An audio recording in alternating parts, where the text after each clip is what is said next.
നമസ്കാരം, ഞാൻ അഡ്വക്കേറ്റ് മുജീബ്. ഇന്നത്തെ പ്രധാന നിയമവിശേഷങ്ങളിലേക്ക് സ്വാഗതം. കുടിവെള്ളത്തിൽ രാഷ്ട്രീയം കലർത്തരുതെന്ന് സുപ്രീം കോടതി.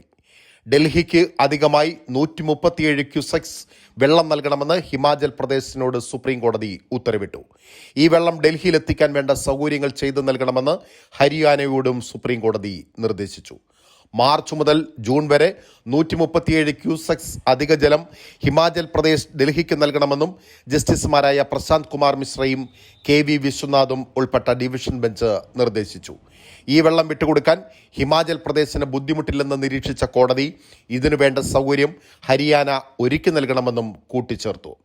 ഹിമാചൽ പ്രദേശ് മുകളിൽ നിന്ന് വിട്ടുകൊടുക്കുന്ന വെള്ളം ഹരിയാനയിലെ ഹത്നികുണ്ട് അണക്കെട്ടിൽ എത്തുന്നു. അവിടെ നിന്ന് വാസ്റാബാദിലൂടെ ഡൽഹിയിലേക്ക് വെള്ളമെത്തും. ഹരിയാനയെ മുൻകൂട്ടി അറിയിച്ച ശേഷമാകും ഹിമാചൽ സർക്കാർ അധിക ജലം തുറന്നുവിടുക. ഹരിയാന ഈ അധിക ജലം ഹതിൻകുണ്ട് അണക്കെട്ട് വഴി വാസിറാബാദ് അണക്കെട്ടിലേക്ക് എത്തിക്കാൻ വേണ്ട സഹായങ്ങൾ ചെയ്തു കൊടുക്കണമെന്നും കോടതി നിർദ്ദേശിച്ചു. ഇങ്ങനെ ഡൽഹിക്ക് തടസ്സങ്ങളില്ലാതെ വെള്ളം കിട്ടും. ഡൽഹി സർക്കാർ ഇതിൽ ഒരു തുള്ളി വെള്ളം പോലും പാഴാക്കരുതെന്നും കോടതി നിർദ്ദേശിച്ചു. ഡൽഹി കടുത്ത കുടിവെള്ളക്ഷാമമാണ് അനുഭവിക്കുന്നത്. വെള്ളത്തിൽ രാഷ്ട്രീയം കലർത്തരുത്. കാര്യത്തിന്റെ അടിയന്തര സ്വഭാവം കണക്കിലെടുത്താണ് തങ്ങൾ ഉടൻ വിഷയത്തിൽ ഇടപെട്ടതെന്നും സുപ്രീം കോടതി വ്യക്തമാക്കി. അപ്പർ യമുന റിവർ ബോർഡ് അധിക ജലത്തിന്റെ കണക്ക് നിരീക്ഷിക്കുമെന്നും കോടതി പറഞ്ഞു. വിഷയത്തിൽ അടുത്ത ദിവസം റിപ്പോർട്ട് നൽകണമെന്നും പരാതിക്കാരായ ഡൽഹി സർക്കാരും ഹരിയാനയും ഹിമാചൽ പ്രദേശും സത്യവാങ്മൂലം സമർപ്പിക്കണമെന്നും കോടതി ഉത്തരവിൽ പറഞ്ഞു. അമിതമായ ചൂട് മൂലം ഡൽഹിയിൽ വെള്ളത്തിന്റെ ആവശ്യം വർദ്ധിച്ചതായി ഡൽഹി സർക്കാരിന്റെ ഹർജിയിൽ ചൂണ്ടിക്കാട്ടിയിരുന്നു. അയൽ സംസ്ഥാനങ്ങളിൽ നിന്നുള്ള വെള്ളം മതിയാകാതെ വരുന്നു. ഇത് ജലശുചീകരണ പ്രതിസന്ധി സൃഷ്ടിക്കുന്നുവെന്നും ഡൽഹി സർക്കാർ ചൂണ്ടിക്കാട്ടി. ജലവിഭവ മന്ത്രി അതിഷിയാണ് ഹർജി നൽകിയത്. ദേശീയ തലസ്ഥാനത്തെ ജനതയ്ക്ക് കുടിക്കാൻ പോലും ശുദ്ധജലം കിട്ടുന്നില്ലെന്നും ഹർജിയിൽ ചൂണ്ടിക്കാട്ടിയിരുന്നു. മെഡിക്കൽ പ്രവേശനത്തിനുള്ള നീറ്റ് UG പരീക്ഷ ചോദ്യപേപ്പർ ചോർച്ചയടക്കം വിവാദങ്ങളുടെ പശ്ചാത്തലത്തിൽ റദ്ദാക്കണമെന്ന ഹർജി സുപ്രീം കോടതി ഇന്ന് പരിഗണിക്കും. ജഡ്ജിമാരായ വിക്രംനാഥ്, സന്ദീപ് മേത്ത എന്നിവരുടെ വേനൽക്കാല ബെഞ്ചാണ് വാദം കേൾക്കുന്നത്. ഒന്നാം റാങ്കുകാരുടെ എണ്ണം കൂടിയതും ഹരിയാനയിലെ ഒരു കേന്ദ്രത്തിൽ പരീക്ഷ എഴുതിയ 6 വിദ്യാർത്ഥികൾക്ക് മുഴുവൻ മാർക്ക് ലഭിച്ചതും ഉൾപ്പെടെ പരീക്ഷയെ സംശയനിഴലിലാക്കിയതിന് പിന്നാലെയാണ് വിഷയം സുപ്രീം കോടതിയിലെത്തിയത്. അശാസ്ത്രീയമായി ചിലർക്ക് ഗ്രേസ് മാർക്ക് നൽകിയെന്നതായിരുന്നു പ്രധാന പ്രശ്നങ്ങളിലൊന്ന്. ഗുരുതര ആരോപണങ്ങളുടെ പശ്ചാത്തലത്തിൽ വിഷയത്തിൽ അടിയന്തരവാദം കേൾക്കണമെന്ന് ഹർജിക്കാർ സുപ്രീം കോടതിയിൽ ആവശ്യമുന്നയിച്ചിരുന്നു. ED അറസ്റ്റ് ചെയ്തയാൾക്ക് വിചാരണ കോടതി അനുവദിച്ച ജാമ്യം 1 വർഷത്തിലേറെയായി സ്റ്റേ ചെയ്ത ഡൽഹി ഹൈക്കോടതി നടപടി ചോദ്യം ചെയ്ത് സുപ്രീം കോടതി. ജാമ്യ ഉത്തരവ് എങ്ങനെയാണ് 1 വർഷത്തിലേറെ സ്റ്റേ ചെയ്തു വെക്കുന്നതെന്ന് ജസ്റ്റിസ് അരവിന്ദ് കുമാർ അധ്യക്ഷനായ അവധിക്കാല ബെഞ്ച് ചോദിച്ചു. ക്രിപ്റ്റോ കറൻസി ഇടപാടുമായി ബന്ധപ്പെട്ട കള്ളപ്പണം വെളുപ്പിക്കൽ കേസിൽ ഡൽഹിയിൽ അറസ്റ്റിലായ പർവീന്ദർ സിംഗ് ഖുറാനയുടെ ജാമ്യം പുനഃസ്ഥാപിച്ചുകൊണ്ടാണ് സുപ്രീം കോടതിയുടെ നിരീക്ഷണം. കഴിഞ്ഞ വർഷം ജൂൺ 17-നാണ് ഖുറാനയ്ക്ക് ഡൽഹിയിലെ റൌസ് അവന്യൂ കോടതി ജാമ്യം നൽകിയത്. ഇതിനെതിരെ ED നൽകിയ അപ്പീലിലാണ് ഡൽഹി ഹൈക്കോടതി ദിവസങ്ങൾക്കകം ജാമ്യം സ്റ്റേ ചെയ്തത്. പിന്നീട് കഴിഞ്ഞ മാസം കേസ് പരിഗണനയ്ക്ക് വന്നുവെങ്കിലും ഹൈക്കോടതി ജൂലൈ 9-ലേക്ക് കേസ് മാറ്റുകയായിരുന്നു. കാലവർഷത്തിന്റെ പശ്ചാത്തലത്തിൽ മുംബൈ നഗരത്തിൽ ഹോർഡിംഗ് ദുരന്തമുണ്ടാകില്ലെന്ന് ഉറപ്പുവരുത്തണമെന്ന് greater Mumbai municipal corporation supreme കോടതിയുടെ നിർദ്ദേശം. റെയിൽവേ ഭൂമിയിൽ ഹോർഡിംഗുകൾ സ്ഥാപിക്കുന്നതുമായി ബന്ധപ്പെട്ട് മുംബൈ മുനിസിപ്പൽ കോർപ്പറേഷൻ നിയമത്തിലെ ചില വ്യവസ്ഥകൾ ചോദ്യം ചെയ്ത് സമർപ്പിച്ച ഹർജി പരിഗണിക്കുകയായിരുന്നു ജസ്റ്റിസുമാരായ സഞ്ജയ് കുമാർ, PB വരാലെ എന്നിവരുടെ അവധിക്കാല ബെഞ്ച്. ഹോർഡിംഗ് അപകടമുണ്ടാകില്ലെന്ന് കോർപ്പറേഷനോടൊപ്പം റെയിൽവേയും ഉറപ്പുവരുത്തണം. ഇക്കഴിഞ്ഞ മെയ് 13-ന് അതിശക്തമായ മഴയിൽ മുംബൈയിലെ ഘാട്ട് കോപ്പറിൽ 250 ടൺ ഭാരം വരുന്ന അനധികൃത ഹോർഡിംഗ് തകർന്നു വീണ് 17 പേർ കൊല്ലപ്പെട്ടിരുന്നു. ഒട്ടേറെ പേർക്ക് പരിക്കുവേറ്റിരുന്നു. കോടതിക്ക് വിശ്വസിക്കാവുന്ന മരണമൊഴി പ്രതിയുടെ ശിക്ഷ വിധിക്കാൻ ആശ്രയിക്കാമെന്ന് സുപ്രീം കോടതി. 22 വർഷം മുമ്പ് മഹാരാഷ്ട്രയിലെ ബീഡ് ജില്ലയിൽ നടന്ന കൊലയുമായി ബന്ധപ്പെട്ട കേസിലാണ് കോടതിയുടെ നിരീക്ഷണം. പോലീസ് കോൺസ്റ്റബിളായ ഭാര്യയെ കൊന്ന കേസിൽ വിമുക്ത ഭടനായ ഭർത്താവിനുള്ള ശിക്ഷ കോടതി ശരിവെച്ചു. മരണമൊഴി സസൂക്ഷ്മം വിലയിരുത്തണം. അത് ആരും പറഞ്ഞു പഠിപ്പിച്ചതല്ലെന്ന് വ്യക്തമാക്കണം. വിശ്വസനീയമാണെന്ന് ബോധ്യപ്പെടണം. അങ്ങനെ വന്നാൽ മറ്റ് തെളിവുകളൊന്നുമില്ലെങ്കിലും ശിക്ഷ വിധിക്കാമെന്ന് ജസ്റ്റിസുമാരായ അഭയ് സോക്കെ, ഉജ്ജൽ ഭുയാൻ എന്നിവരുടെ ബെഞ്ച് അഭിപ്രായപ്പെട്ടു. കേസ് പരിഗണിക്കവെ കൊല്ലപ്പെട്ട സ്ത്രീയുടെ ഭർത്താവും ഭർത്തൃ സഹോദരനും ഭർത്താവിന്റെ വീട്ടുകാരും അവരെ ക്രൂരതയ്ക്കിരയാക്കിയെന്നും പ്രോസിക്യൂഷൻ വാദിച്ചു. കൊല നടന്ന ദിവസം ഭർത്താവും സഹോദരനും സ്ത്രീയെ മർദ്ദിച്ച് കെട്ടിയിട്ടു. തുടർന്ന് ഭർത്തൃ സഹോദരൻ മണ്ണെണ്ണയും തീപ്പെട്ടിയുമായി വന്നു. ഭർത്താവ് തീ കൊളുത്തി, സ്ത്രീക്ക് ഗുരുതര പൊള്ളലേറ്റു. അയൽക്കാരാണ് ആശുപത്രിയിൽ എത്തിച്ചത്. അവിടെ വെച്ച് മരണമൊഴി രേഖപ്പെടുത്തി. പോലീസ് കേസുമെടുത്തു. 2008 വിചാരണ കോടതി ഭർത്താവിന് ജീവപര്യന്തം തടവ് വിധിച്ചു. ഇത് ബോംബെ കോടതി ശരിവെച്ചു. തുടർന്നാണ് ഭർത്താവ് സുപ്രീം കോടതിയിലെത്തിയത്. 2016 സുപ്രീം കോടതി ഇയാൾക്ക് ജാമ്യം നൽകി. ഇതിനകം 9 കൊല്ലം ശിക്ഷ അനുഭവിച്ചു എന്ന കാരണമാണ് കോടതി അന്ന് പറഞ്ഞത്. എന്നാൽ മരണമൊഴി കൃത്യമായി വിലയിരുത്തിയെന്നും പ്രതി കുറ്റക്കാരനാണെന്ന് വ്യക്തമായെന്നും സുപ്രീം കോടതി ഉത്തരവിൽ വ്യക്തമാക്കി. ശിക്ഷ പൂർത്തിയാക്കാൻ പ്രതി 2 ആഴ്ചക്കുള്ളിൽ വിചാരണ കോടതി മുമ്പാകെ കീഴടങ്ങണമെന്നും സുപ്രീം കോടതി ഉത്തരവിട്ടു. പെരിയാറിലുണ്ടായ മത്സ്യക്കുരുതിയുടെ പശ്ചാത്തലത്തിൽ ഹൈക്കോടതിയുടെ ഇടപെടൽ. മത്സ്യക്കുരുതി ഉണ്ടായ സ്ഥലങ്ങൾ സന്ദർശിച്ച് റിപ്പോർട്ട് നൽകാനായി ഹൈക്കോടതി സമിതി രൂപീകരിച്ചു. ദുരന്തവുമായി ബന്ധപ്പെട്ട സ്ഥലങ്ങൾ സന്ദർശിച്ച് ഈ സമിതി റിപ്പോർട്ട് നൽകണമെന്ന് chief justice Ashish J Desai, justice V G Arun എന്നിവരുൾപ്പെട്ട ബെഞ്ച് വ്യക്തമാക്കി. ഹർജി ജൂലൈ 3 വീണ്ടും പരിഗണിക്കും. സംസ്ഥാന പരിസ്ഥിതി സെക്രട്ടറി, കേന്ദ്ര സംസ്ഥാന മലിനീകരണ നിയന്ത്രണ ബോർഡ് റീജിയണൽ ഡയറക്ടർമാർ, അമിക്കസ് ക്യൂറി എന്ന ഹർജിക്കാരുടെ പ്രതിനിധികൾ എന്നിവരായിരിക്കണം സമിതിയിൽ ഉണ്ടാവേണ്ടതെന്നും കോടതി നിർദ്ദേശിച്ചു. പെരിയാറിലേക്ക് വിഷം കലർന്ന അവശിഷ്ടങ്ങൾ തള്ളുന്നത് തടയണമെന്നാവശ്യപ്പെട്ട് KSR മേനോൻ, പെരിയാർ മലിനീകരണ വിരുദ്ധ സമിതി, association of green action force എന്നിവർ നൽകിയ ഹർജികളിലാണ് ഡിവിഷൻ ബെഞ്ചിന്റെ ഇടപെടൽ. മത്സ്യക്കുരുതിയെക്കുറിച്ച് ഫോർട്ട് കൊച്ചി സബ് കളക്ടർ തയ്യാറാക്കിയ റിപ്പോർട്ട് സർക്കാർ കോടതിയിൽ സമർപ്പിച്ചിരുന്നു. പെരിയാറിലുള്ള പാതാളം ഷട്ടറിൽ വൻതോതിൽ ജൈവമാലിന്യം അടിഞ്ഞ് ജലത്തിൽ ഓക്സിജന്റെ അളവ് കുറയുന്നതാണ് പ്രശ്നമെന്ന് മലിനീകരണ നിയന്ത്രണ ബോർഡ് ഹൈക്കോടതിയെ അറിയിച്ചിരുന്നു. ഇക്കാര്യമാണ് ദുരന്തശേഷം മലിനീകരണ നിയന്ത്രണ ബോർഡ് കണ്ടെത്തിയതും. അതേസമയം കുഫോസ് ആവട്ടെ വെള്ളത്തിൽ രാസമാലിന്യങ്ങളുടെ സാന്നിധ്യവും കണ്ടെത്തി. ഇതോടെ ഈ കാര്യങ്ങളിൽ വിശദമായ അന്വേഷണം വേണമെന്നാണ് സബ് കളക്ടർ തന്റെ റിപ്പോർട്ടിൽ നിർദ്ദേശിച്ചത്. നിയമലംഘനത്തിന് നടപടി സ്വീകരിക്കുമ്പോൾ മോട്ടോർ വാഹന വകുപ്പ് ഉദ്യോഗസ്ഥരെ വ്ളോഗർമാർ ഭീഷണിപ്പെടുത്തുന്നുണ്ടെങ്കിൽ അക്കാര്യം അറിയിക്കണമെന്ന് ഹൈക്കോടതി ഡിവിഷൻ ബെഞ്ച്. ഇത്തരം സംഭവങ്ങളിൽ ആവശ്യമെങ്കിൽ നോട്ടീസ് നൽകി നിയമപരമായ നടപടി സ്വീകരിക്കുമെന്ന് ജസ്റ്റിസ് അനിൽ കെ നരേന്ദ്രനും ജസ്റ്റിസ് ഹരിശങ്കർ വി മേനോനും ഉൾപ്പെട്ട ഡിവിഷൻ ബെഞ്ച് മുന്നറിയിപ്പ് നൽകി.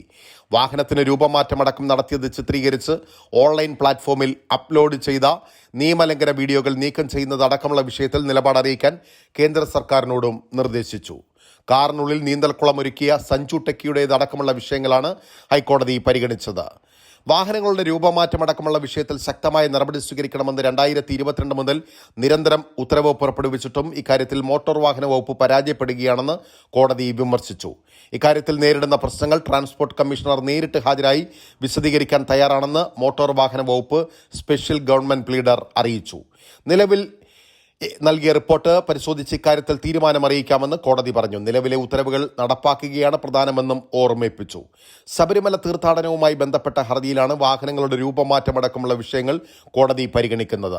അയൽ സംസ്ഥാനങ്ങളിൽ നിന്ന് രൂപമാറ്റം വരുത്തിയ കോൺട്രാക്ട് കാരിയേജുകൾ വരുന്നുണ്ടെന്നും കോടതി ചൂണ്ടിക്കാട്ടി. വനത്തിനുള്ളിലൂടെ കിലോമീറ്ററുകളാണ് ഇത്തരം വാഹനങ്ങൾ ഒട്ടേറെ ലൈറ്റുകൾ തെളിയിച്ച് കടന്നു പോകുന്നത്. സഞ്ജു ടെക്കിക്കെതിരെ സ്വീകരിച്ച നടപടികൾ ഉൾപ്പെടെയുള്ള റിപ്പോർട്ടുകളാണ് സർക്കാർ കോടതിക്ക് കൈമാറിയത്. ഒട്ടേറെ നിയമലംഘന വീഡിയോകളും കോടതി പരിശോധിച്ചു. വിഷയം 13 വീണ്ടും പരിഗണിക്കും. പ്രായപൂർത്തിയായവർക്ക് വിവാഹം കഴിക്കാനും ഇഷ്ടമുള്ള വ്യക്തിക്കൊപ്പം ജീവിക്കാനും അവകാശമുണ്ടെന്ന് അലഹബാദ് ഹൈക്കോടതി. ഭരണഘടനയുടെ ആർട്ടിക്കിൾ 21 പ്രകാരം വിവാഹം കഴിക്കാനോ ഇഷ്ടമുള്ള വ്യക്തിയുമായി ജീവിക്കാനോ ഉള്ള പ്രായപൂർത്തിയായ വ്യക്തിയുടെ അവകാശം സംരക്ഷിക്കപ്പെടുമെന്നും അലഹബാദ് ഹൈക്കോടതി പറഞ്ഞു. നാസിയ അൻസാരി കേസിലാണ് അലഹബാദ് ഹൈക്കോടതിയുടെ വിധി. സ്വന്തം ഇഷ്ടപ്രകാരം ഒരു വ്യക്തിയെ കല്യാണം കഴിച്ച മുസ്ലിം സമുദായത്തിൽ നിന്നുള്ള 21-കാരിയുടെ ഹർജിയിലാണ് കോടതിയുടെ ഉത്തരവ് പുറപ്പെടുവിച്ചത്.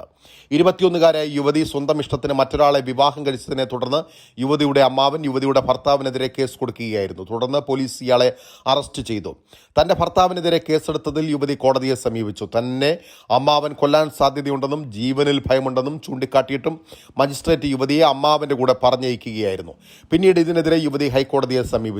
യുവതിയെ അമ്മാവന്റെ വീട്ടിലേക്ക് തിരിച്ചയക്കാനുള്ള മജിസ്ട്രേറ്റിന്റെ ഉത്തരവിൽ കോടതി പിഴവുകൾ കണ്ടെത്തുകയും FIR റദ്ദാക്കുകയും ചെയ്തു. കൂടാതെ ഹർജിക്കാരിക്ക് ഇഷ്ടമുള്ള സ്ഥലത്തെല്ലാം പോകാൻ കഴിയുന്നുണ്ടെന്നും അമ്മാവനിൽ നിന്ന് മറ്റോ ഒരു ഭീഷണിയുമില്ലാതെ അവർക്ക് ജീവിക്കാൻ പറ്റുന്നുണ്ടെന്നും ഉറപ്പാക്കാൻ ഉത്തരവിടുകയും ചെയ്തു. കഴിഞ്ഞ വർഷം സമാനമായ ഒരു വിധിയിൽ പ്രായപൂർത്തിയായ ഒരാൾക്ക് ഇഷ്ടമുള്ള വ്യക്തിയെ വിവാഹം കഴിക്കാനും ജീവിക്കാനും സ്വാതന്ത്ര്യമുണ്ടെന്നും അവരുടെ അവകാശത്തിൽ ഇടപെടാൻ മാതാപിതാക്കൾക്കെന്നല്ല ആർക്കും കഴിയില്ലെന്നും അലഹബാദ് ഹൈക്കോടതി വ്യക്തമാക്കിയിരുന്നു. ഗർഭധാരണത്തിനുള്ള ഭാര്യയുടെ അവകാശത്തെ നിഷേധിക്കാനാവില്ലെന്ന് കർണാടക ഹൈക്കോടതി. മക്കളുണ്ടാകാനുള്ള അവകാശം നിഷേധിക്കപ്പെടുന്നുവെന്ന് ആരോപിച്ച് യുവതി സമർപ്പിച്ച ഹർജിയിലാണ് കോടതിയുടെ നിരീക്ഷണം. കൊലക്കേസ് പ്രതിക്ക് പരോൾ അനുവദിച്ചുകൊണ്ടാണ് കോടതി ഇക്കാര്യം വ്യക്തമാക്കിയത്. 30 ദിവസത്തെ പരോളാണ് കോടതി അനുവദിച്ചത്. കോലാർ സ്വദേശിനിയായ 31കാരി നൽകിയ ഹർജിയിലാണ് ജസ്റ്റിസ് SR കൃഷ്ണകുമാർ പ്രതിക്ക് പരോൾ അനുവദിച്ചത്. കൊലക്കേസിൽ 10 വർഷം തടവിന് ശിക്ഷിക്കപ്പെട്ടയാളുമായി 2023 ഏപ്രിലായിരുന്നു യുവതിയുടെ വിവാഹം. 15 ദിവസം പരോൾ ലഭിച്ചതിനെ തുടർന്നായിരുന്നു വിവാഹം നടത്തിയത്. ഇരുവരും നേരത്തെ പ്രണയത്തിലായിരുന്നു. എന്നാൽ കുട്ടികളുണ്ടാകാനുള്ള അവകാശം നിഷേധിക്കപ്പെട്ടിരിക്കുകയാണെന്നും ഇക്കാരണത്താൽ ഭർത്താവിനെ വിട്ടയക്കണമെന്നും ആവശ്യപ്പെട്ടാണ് യുവതി ഹർജി നൽകിയത്. ഭർത്താവിന്റെ അമ്മയ്ക്ക് വിവിധ അസുഖങ്ങളുണ്ടെന്നും ഹർജിയിൽ ചൂണ്ടിക്കാട്ടി. കേസിൽ വാദം കേട്ട കോടതി ജൂലൈ 4 വരെ പ്രതിക്ക് പരോൾ അനുവദിക്കാൻ ജയിൽ അധികാരികൾക്ക് നിർദ്ദേശം നൽകുകയായിരുന്നു. വാളയാർ കേസിൽ CBIയുടെ പ്രോസിക്യൂട്ടർ പട്ടിക ഹൈക്കോടതി തള്ളി. പ്രത്യേക പബ്ലിക് പ്രോസിക്യൂട്ടറെ ഏകപക്ഷീയമായി നിയമിക്കാനുള്ള CBIയുടെയും സംസ്ഥാന സർക്കാരിന്റെയും ശ്രമമാണ് ഹൈക്കോടതി തടഞ്ഞത്. നിയമിക്കും മുമ്പ് കുട്ടികളുടെ അമ്മയുടെ ഭാഗം കേൾക്കണമെന്നും ഹൈക്കോടതി CBIയോട് നിർദ്ദേശിച്ചു. ഹൈക്കോടതി വിധി അനുസരിച്ച് CBI പുനരന്വേഷണം നടത്തുന്ന കേസിലാണ് വിധി. അമ്മയ്ക്ക് വേണ്ടി അഡ്വക്കേറ്റ് PV ജീവേഷ് ഹാജരായി. 2 വർഷം മുമ്പ് വാളയാർ കേസ് CBI അന്വേഷണം തുടങ്ങുമ്പോൾ തന്നെ പെൺകുട്ടികളുടെ അമ്മ സ്പെഷ്യൽ പബ്ലിക് പ്രോസിക്യൂട്ടർ ആവശ്യമായി സർക്കാരിനെയും CBIയെയും സമീപിച്ചിരുന്നു. പ്രോസിക്യൂഷന്റെ പരാജയമാണ് കേസ് പോക്സോ കോടതിയിൽ തോൽക്കാൻ കാരണമെന്ന് ഹൈക്കോടതി പറഞ്ഞിരുന്നു. അട്ടപ്പാടി മധുവിന്റെ കേസ് വാദിച്ച് ജയിച്ച പാലക്കാട് ബാറിലെ രാജേഷ് മേനോനെ പ്രോസിക്യൂട്ടറായി വെക്കണമെന്നതായിരുന്നു വാളയാർ കുട്ടികളുടെ അമ്മയുടെ ആവശ്യം. സംസ്ഥാന സർക്കാരിനോടും CBIയോടും പലതവണ ആവശ്യപ്പെട്ടെങ്കിലും അമ്മയുടെ ആവശ്യം പരിഗണിച്ചില്ല. അതിനുശേഷമാണ് അവർ ഹൈക്കോടതിയിൽ ഹർജി നൽകിയത്. ഇരകളുടെ ഭാഗം കേൾക്കേണ്ടതുണ്ടെന്നും അമ്മയുടെ നിർദ്ദേശങ്ങൾ കൂടി കണക്കിലെടുത്ത് പ്രോസിക്യൂട്ടർ നിയമനം നടത്തണമെന്നും കോടതി നിർദ്ദേശിച്ചു. അന്വേഷണത്തിന്റെ പുരോഗതി അറിയിക്കാൻ CBIയോടും കോടതി ഉത്തരവിൽ നിർദ്ദേശിച്ചു. ഗുരുതരമായ കുറ്റങ്ങളിൽ ഏർപ്പെട്ട് ജീവപര്യന്തം ശിക്ഷയനുഭവിക്കുന്ന ഭർത്താവിൽ നിന്ന് ഭാര്യയ്ക്ക് വിവാഹമോചനത്തിന് അർഹതയുണ്ടെന്ന് മധ്യപ്രദേശ് ഹൈക്കോടതി. സ്വത്ത് തർക്കത്തെ തുടർന്ന് സ്വന്തം പിതാവിനെ കൊലപ്പെടുത്തിയ കേസിൽ ശിക്ഷിക്കപ്പെട്ടയാളിൽ നിന്ന് യുവതിക്ക് വിവാഹമോചനം അനുവദിച്ചുകൊണ്ടാണ് കോടതിയുടെ നിരീക്ഷണം.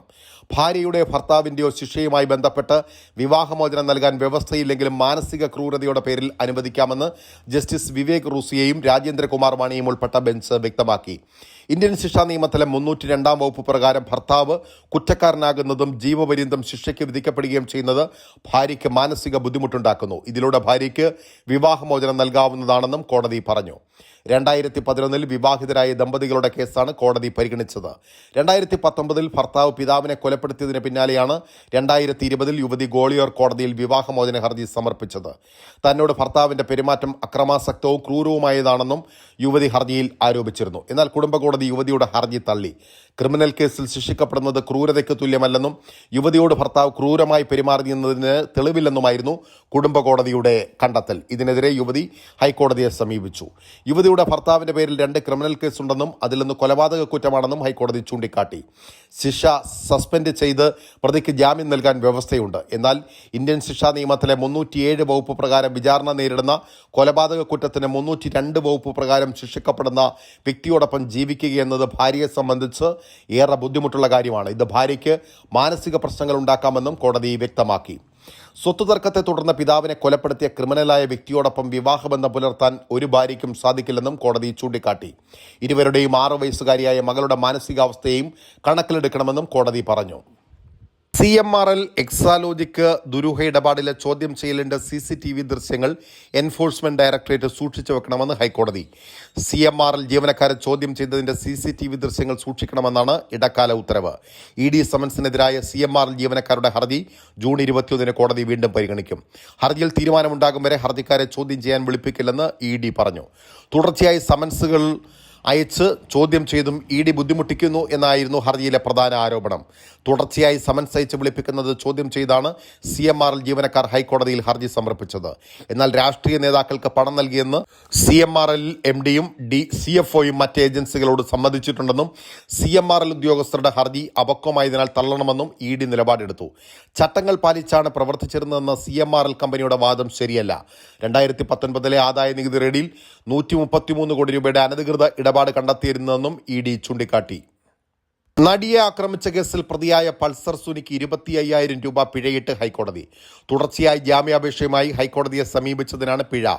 പൾസർ സുനിക്ക് പിന്നിൽ ആരോ പ്രവർത്തിക്കുന്നതായി സംശയിക്കുന്നതായും കോടതി പറഞ്ഞു. പൾസർ സുനി 10 തവണ ജാമ്യാപേക്ഷയുമായി ഹൈക്കോടതിയെ സമീപിച്ചിട്ടുണ്ടെന്നും 2 തവണ സുപ്രീം കോടതിയെ സമീപിച്ചതായും കോടതി നിരീക്ഷിച്ചു. ഓരോ തവണയും പ്രതിക്കായി ഓരോ അഭിഭാഷകരാണ് ഹാജരാകുന്നതെന്നും കോടതി പറഞ്ഞു. ലീഗൽ സർവീസസ് അതോറിറ്റിക്കാണ് പ്രതി പിഴത്തുക കൈമാറേണ്ടത്. നടിയെ ആക്രമിച്ച കേസിലെ 1-ാം പ്രതിയും ജയിലിൽ കഴിയുന്ന ഏക പ്രതിയുമാണ് പൾസർ സുനി. 2017 സുനി അറസ്റ്റിലായത്. നീറ്റ് പരീക്ഷാ ക്രമക്കേട് ആരോപണത്തിൽ ഇടപെട്ട് കൽക്കട്ട ഹൈക്കോടതി. സംശയം ജനിപ്പിക്കുന്ന ആരോപണങ്ങളാണ് NTA-ക്കെതിരെയുള്ളതെന്നും കോടതി. കൂടുതൽ പേർക്ക് മുഴുവൻ മാർക്ക് ലഭിച്ചതിൽ ക്രമക്കേടുണ്ടെന്നാണ് ആരോപണം. 67 വിദ്യാർത്ഥികൾക്കാണ് മുഴുവൻ മാർക്ക് ലഭിച്ചത്. ഒരേ കേന്ദ്രത്തിൽ പരീക്ഷ എഴുതിയ ആളുകൾക്ക് മുഴുവൻ മാർക്ക് ലഭിച്ചിട്ടുണ്ട്. നെഗറ്റീവ് മാർക്ക് സിസ്റ്റം നിലനിൽക്കുന്ന പരീക്ഷയിൽ എങ്ങനെയാണ് വിദ്യാർത്ഥികൾക്ക് 718, 719 എന്നിങ്ങനെ മാർക്ക് ലഭിച്ചതെന്നാണ് ഉയരുന്ന ആരോപണം. എന്നാൽ പരീക്ഷയിൽ ക്രമക്കേട് നടന്നിട്ടില്ല എന്നാണ് നാഷണൽ ടെസ്റ്റിംഗ് ഏജൻസിയുടെ വിശദീകരണം. ചില വിദ്യാർത്ഥികൾക്ക് മുഴുവൻ സമയവും പരീക്ഷ എഴുതാനായില്ല. ഇവർക്ക് ഗ്രേസ് മാർക്ക് അനുവദിച്ചതിനാലാണ് ഇത്തരത്തിൽ മാർക്ക് വന്നതെന്നാണ് NTA-യുടെ വിശദീകരണം. നോർമലൈസേഷൻ മാനദണ്ഡങ്ങൾ അനുസരിച്ചാണ് ഗ്രേസ് മാർക്ക് അനുവദിച്ചിരിക്കുന്നതെന്നും കൂടുതൽ വിദ്യാർത്ഥികൾക്ക് മുഴുവൻ മാർക്ക് ലഭിച്ചതിൽ ക്രമക്കേടില്ല എന്നുമാണ് NTA വിശദീകരിക്കുന്നത്. ജഡ്ജിമാരടക്കം 4 പേരെ ഹൈക്കോടതി ജഡ്ജിമാരായി നിയമിക്കാൻ ശുപാർശ. തിരുവനന്തപുരം ജില്ലാ ജഡ്ജി PV ബാലകൃഷ്ണൻ, കോഴിക്കോട് ജില്ലാ ജഡ്ജി S മുരളീകൃഷ്ണ, ഹൈക്കോടതി വിജിലൻസ് രജിസ്ട്രാർ KV ജയകുമാർ, ഹൈക്കോടതി രജിസ്ട്രാർ ജോബിൻ സെബാസ്റ്റ്യൻ എന്നിവരെയാണ് ചീഫ് ജസ്റ്റിസും 2 മുതിർന്ന ജഡ്ജിമാരും അടങ്ങിയ കേരള ഹൈക്കോടതി കൊളീജിയം സുപ്രീം കോടതി കൊളീജിയത്തോട് ശുപാർശ ചെയ്തത്. ഹൈക്കോടതി രജിസ്ട്രാർ ജനറൽ P കൃഷ്ണകുമാറിനെ ജഡ്ജിയായി നിയമിക്കാൻ സുപ്രീം കോടതി കൊളീജിയം നേരത്തെ നൽകിയ ശുപാർശ കേന്ദ്ര നിയമ മന്ത്രാലയത്തിന്റെ പരിഗണനയിലാണ്. ഇതോടുകൂടി ഇന്നത്തെ പ്രധാന നിയമവിശേഷങ്ങൾ അവസാനിക്കുന്നു. നമസ്കാരം.